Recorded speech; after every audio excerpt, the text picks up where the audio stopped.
Bonjour les amis et bienvenue dans cette vidéo débrief de la victoire inattendue, faut quand même le reconnaître, de l'Olympique Lyonnais à Monaco. Merci à tous ceux qui ont suivi le match avec moi ce soir. Vous voyez que j'ai la voix un petit peu éraillée, alors déjà parce que j'ai une petite laryngite et en plus je pense que j'ai détruit mes cordes vocales sur le but de l'OL. D'ailleurs je vous invite à aller réécouter au moins cette partie du live.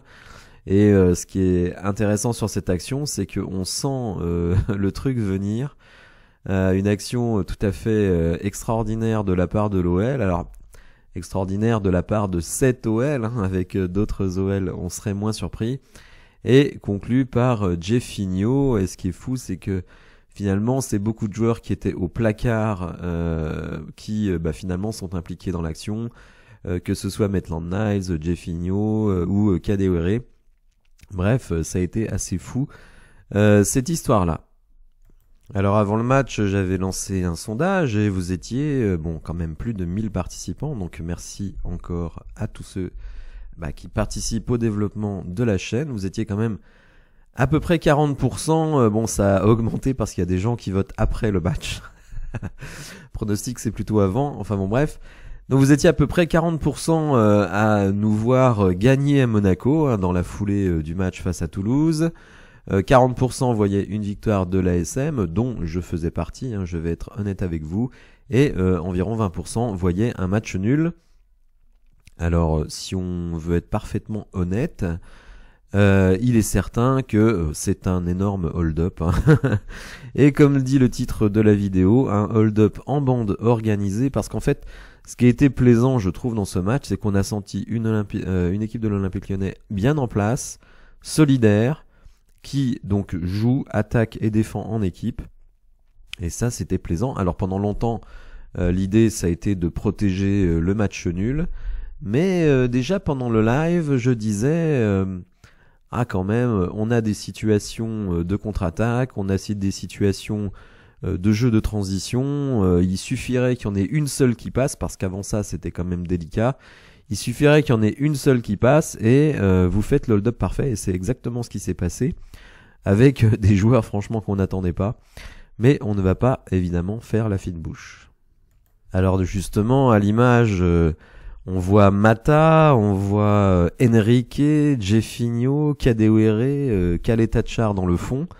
Donc des joueurs, alors peut-être hormis Mata, desquels on n'attendait vraiment pas grand-chose, et qui mine de rien nous permettent de ramener 3 points. Même si, on va le voir, les hommes du match, alors ça a été eux qui ont permis de marquer le but, mais les hommes du match, ce sont deux purs gones, notre ami Anthony Lopez et Maxence Cacré. En effet, dans un match comme ça, la solidité défensive est absolument essentielle, puisque vous voyez que notre attaque momentum ne fait franchement pas rêver. On a clairement été dominé, hein, on va pas se mentir. Pierre Sage avait reconduit le même 11 avec le même système de jeu que face à Toulouse, 3-4-3. Mais évidemment, Monaco, ce n'est pas Toulouse, il y a quand même beaucoup plus de qualité dans cette équipe. Même si, à la finition, ça n'a pas été franchement très impressionnant de la part des Monégasques. Et en plus, quand ils ont eu des bonnes opportunités, ils ont trouvé sur leur chemin Anthony Lopez, hein, qui a fait beaucoup d'arrêts. On verra un peu plus tard dans les statistiques individuelles. Et un Maxence Cacré, alors qui a fait un chantier de malade à la récupération. Moins dans l'utilisation du ballon, mais ça on est habitué, mais à la récupération ça a été impressionnant. Idem pour Tolisso, alors Tolisso première mi-temps, parce que la deuxième mi-temps, clairement il était sur les genoux. Mais ce qui m'a plu, c'est que les joueurs qui sont sortis, alors certains comme Ryan Cherki c'était par manque de performance, mais d'autres comme Tolisso, Nuama et Lacazette, parce qu'ils étaient absolument bouillis, après avoir fait un travail d'aller-retour absolument exceptionnel. On a vu Alexandre Lacazette bien souvent en position de milieu défensif, hein, c'est pour vous dire qu'il a vraiment aidé. De toute façon, le but de ce match, c'était de ramener un point, on va pas se mentir. Et 3, c'est vraiment le bonus inattendu. Et rappelez-vous, un petit peu plus tôt dans la saison, à l'époque, avant Fabio Grosso, je me disais que on n'était pas bon, ça c'est vrai, on va pas se mentir, mais en plus on manquait vraiment de réussite. Et là, dans ce match-là, la réussite a vraiment tourné et au final, eh bien, écoutez, ça nous permet d'engranger 3 points qui, on le verra au classement, sont très très importants. En termes d'XG, la différence n'est pas folle, mais l'impression c'était quand même qu'on était largement dominé. Donc 1,29 d'XG pour Monaco, 0,73 pour l'OL parce que le but de Jeffinho est dans une position où vous avez de fortes chances de marquer. Et vous voyez que si on prend uniquement les stats de la deuxième mi-temps, 65% de possession, là évidemment ça tranche. En tout cas, sur l'ensemble du match, on est dominé. Ils ont beaucoup de tirs, 19 tirs mais seulement 4 cadrés. En plus, comme je vous dis, à chaque fois qu'ils avaient une bonne position pour marquer, soit ils étaient maladroits, soit il y avait un très bon Anthony Lopez. Anthony Lopez qui est très très décrié, y compris sur ma chaîne. J'ai des suiveurs qui ne l'apprécient pas du tout ou plus du tout. Vous savez que le but de Textor, c'est de faire venir Lucas Perry de Botafogo pour une somme à mon avis totalement délirante et pour donc mettre Lucas Perry dans les pattes d'Anthony Lopez. Peut-être que le but c'est de faire dégager Lopez s'il se retrouve sur le banc. Évidemment on n'imagine pas qu'Anthony Lopez fasse les 18 prochains mois sur le banc.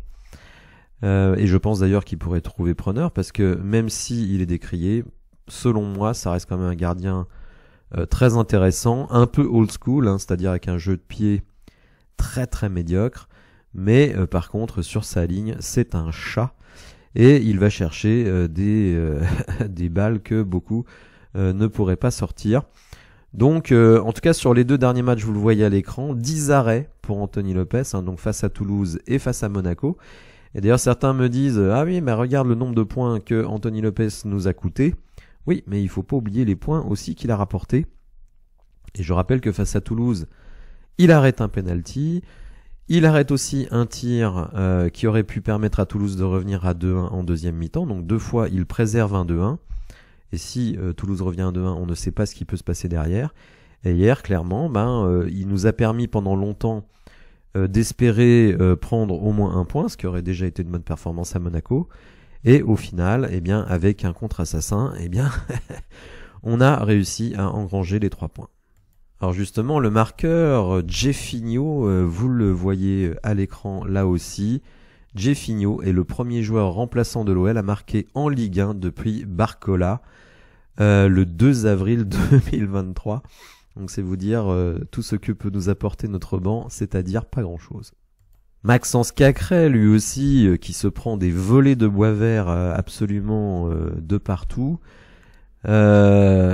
Certains disent que c'est le plus mauvais joueur de l'équipe, que c'est notre milieu le plus nul, qu'il est mauvais comme c'est pas possible, qu'il perd tout le temps des ballons. Alors oui, il perd des ballons, mais il y a 2 manières de perdre des ballons. Il y a de perdre des ballons parce que vous êtes naze. Par exemple, je pense qu'un Akuoku perd très peu de ballons, mais il ne tente rien. Alors que mine de rien, Maxence Cacré, il essaie vraiment de relancer vers l'avant. Ce n'est pas du Le Penant. Donc évidemment, dès que vous essayez de relancer vers l'avant, il y a des risques de perdre le ballon. Il y a des erreurs aussi, c'est-à-dire des ballons perdus un peu gratuitement. Mais, et ça, on ne peut pas lui enlever, parce que certains disent oui, il est bien gentil, c'est pas suffisant pour être titulaire à l'Olympique Lyonnais, et il court beaucoup, c'est pas suffisant pour être à l'Olympique Lyonnais. Oui, non, mais il est efficace. Et il est efficace défensivement. Parce que il est sur toutes les trajectoires, il bouche énormément de trous, et ça ce n'est pas que hier, ce n'est pas que contre Toulouse, c'est depuis le début de la saison. Et je rappelle quand même que malgré l'instabilité au niveau du staff technique, c'est le seul joueur qui a été titulaire dans tous les matchs de la saison et qui n'a quasiment jamais été remplacé, parce que non seulement il fait le travail au niveau défensif, mais en plus il est jamais blessé et il tient 90 minutes à la même intensité. Donc je ne vais pas vous dire que Maxence Cacré c'est le top du top des milieux de terrain mondiaux, mais il ne faut pas dire qu'il est nul, c'est faux. C'est même totalement faux, puisque parmi les milieux de terrain de notre équipe, c'est de très très loin, à la fois en termes de performance, en termes de constance, le meilleur. Alors Tolisso, c'est un bien meilleur joueur, ça c'est sûr, mais le problème de Tolisso, c'est que blessure, c'est que parfois moteur un peu défaillant, hein. On a bien vu hier, s'il fait une première mi-temps très très bonne, Tolisso en deuxième mi-temps, il disparaît totalement, d'ailleurs il est remplacé assez tôt. Donc je n'essaye pas de surprotéger Maxence Caqueret, je n'en ai rien à faire, je ne le connais pas du tout, je n'ai aucune connexion avec lui. Mais par contre, je suis obligé de contrebalancer les sauts de caca qu'il prend, notamment sur les réseaux sociaux, mais aussi sur ma chaîne, où il y a des gens qui inventent des statistiques qui n'existent pas pour essayer de diminuer ses performances. Et donc justement, hier, face à Monaco, donc 96 minutes jouées, 73 ballons touchés, 85% de passes réussies, donc 8 passes ratées, certaines dangereuses, mais beaucoup pour faire progresser le ballon, 60% de duels remportés, malgré son physique de poids plume, 6 dribbles réussis, donc ça c'est quand même bien, c'est le meilleur du match, 15 récupérations, eh oui. Alors souvent sur des lignes de passe, donc ça casse les actions adverses, dont 3 dans les pieds, donc là il a été deuxième du match dans ce domaine, et 2 tacles réussis, donc écoutez, si vous pensez qu'il y a beaucoup de milieux récupérateurs défensifs qui peuvent faire ça dans notre équipe mieux que Caqueret, écoutez, je serais content de les rencontrer parce que personnellement je n'en vois pas. Je ne vais pas verser une larme si Maxence Caqueret devait partir cet hiver ou l'été prochain et qu'on prenne quelqu'un de supérieur, mais en tout cas avec l'effectif que nous avons actuellement, je ne vois absolument rien à redire sur le fait qu'il soit systématiquement titulaire. Alors, Corentin Tolisso a été remplacé par un joueur qui, figurez-vous, n'avait pas disputé la moindre minute depuis le 22 octobre. Ça veut dire que ça faisait 2 mois que notre ami Maitland Niles se morfondait sur le banc ou sur sa banquette à la maison parce que il n'a tout simplement soit pas joué, soit pas été dans le groupe. Et pourtant, hier, écoutez, il a été important dans son entrée. C'est vraiment lui qui a initié le but, hein, ça c'est incontestable, c'est lui qui fait la passe décisive. Mais il faut dire une chose, et ça je crois ceux qui ont vu le match, ceux qui ne l'ont pas vu, revoyez-le, et regardez le physique de Maitland Niles, et ce n'est plus du tout le même joueur. Il est fit, je l'avais qualifié de statue STATUE, parce qu'il ne bougeait pas, parce qu'il n'avançait pas. Et je me disais quand même, un mec de 25 ans qui n'avance pas, c'est quand même pas normal. Moi, je le connaissais pas d'avant, donc je ne connaissais pas, on va dire, ses données athlétiques. Mais là, c'est pas le même joueur. Il a perdu au moins 7 ou 8 kilos, je n'exagère pas, hein, 7 ou 8 kilos. Et il est beaucoup plus mobile, il est beaucoup plus réactif. Et tout de suite, ça s'est vu. Donc si on a trouvé une rotation intéressante sur le poste de Tolisso, j'en ne va certainement pas s'en plaindre. Donc il a joué 18 minutes hier. 18 ballons touchés, dont 3 dans la surface adverse, une seule passe ratée sur 12 tentés, une passe décisive, un tir dévié, un dribble réussi, une récupération. En 18 minutes, il me semble quand même que ce sont des stats intéressantes. Mais surtout, je le disais, l'impression visuelle a été très bonne. À revoir, mais en tout cas, pour le moment, notre ami Maitland Niles, un peu moqué, y compris par moi, hein, je ne vais pas mentir. En tout cas hier, alors attention, une hirondelle ne fait pas le printemps. En tout cas sur ce match-là, sur cette entrée-là, il a été vraiment utile. Alors je ne sais pas quand cette stat a été capturée à la télévision, mais vous le voyez quand même, les ballons touchés dans la surface adverse. 4 joueurs de Monaco devant nous, l'Olympique Lyonnais réuni. Y compris le latéral Crépin Diatta, donc qui a touché 4 ballons dans la surface. Ismail Jacobs, qui est un latéral aussi, en a touché 5. Et donc l'Olympique Lyonnais seulement 4. Donc c'est dommage, on n'a pas le moment où cette stat a été prise, mais je pense quand même que ça reflète assez la domination de Monaco, mais une domination au final stérile. Du coup, au classement, ça fait longtemps qu'on ne regarde plus le classement. De toute façon, on était dernier, donc ça servait pas à grand chose de le regarder. Eh bien, écoutez, avec certes un match en plus, on est remonté à la 16e place, donc laissant derrière nous Lorient et Clermont, à égalité avec Toulouse, mais Toulouse est devant nous à la différence de but. Si vous regardez bien ce tableau, vous voyez que nous sommes qu'à 3 points du 11e.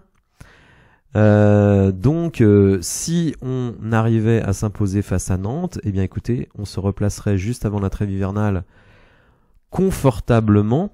Pas sauvé évidemment, mais confortablement. Mais attention, je ne veux pas non plus qu'on pense que je cède ou que nous cédons à l'emballement. Non, on peut très bien rechuter. Nantes, c'est une équipe qui n'est pas facile à prendre, très très engagée sur le plan physique. Alors nous, dès lors qu'on joue en équipe, qu'on a quand même des joueurs assez physiques également, notamment défensivement, et au milieu de terrain avec un Maxence Cacré qui court énormément et couvre beaucoup de terrain. Pourquoi pas, mais je pense qu'il faut pas s'emballer. La victoire éventuelle face à Nantes, elle n'est pas du tout dans la poche. Il va falloir jouer ce match, ce sera le dernier match de la saison, tout le monde aura, enfin de la saison, de l'année, et des matchs retour. Donc tout le monde aura à cœur de finir sur une bonne note, et ça permettra évidemment au regard de ce qui s'est passé pendant ces 17 premiers matchs, eh bien de savoir où sont les ajustements à faire dans l'effectif. Bon, moi j'ai déjà ma petite idée. Je ferai évidemment, comme promis, des lives sur le sujet. D'ailleurs, si vous êtes abonné Amazon Prime, j'aurai quelque chose à vous proposer. Quelque chose que peut-être vous ne savez pas. Mais si vous êtes abonné Amazon Prime, alors pas forcément d'ailleurs au Pass Ligue 1, hein, c'est totalement déconnecté de ça. Si vous êtes Amazon Prime, vous allez pouvoir me soutenir gratuitement et je vous expliquerai comment ça peut se passer. Voilà, j'espère que vous avez apprécié la vidéo. Si c'est le cas, n'hésitez pas à la liker, à vous abonner à la chaîne. Il ne manque plus que 13 abonnements pour atteindre les 2500. Hein, donc si vous n'êtes pas encore abonné, faites-le. Je vous souhaite un très bon week-end et je vous dis à bientôt. Merci de m'avoir suivi. Au revoir.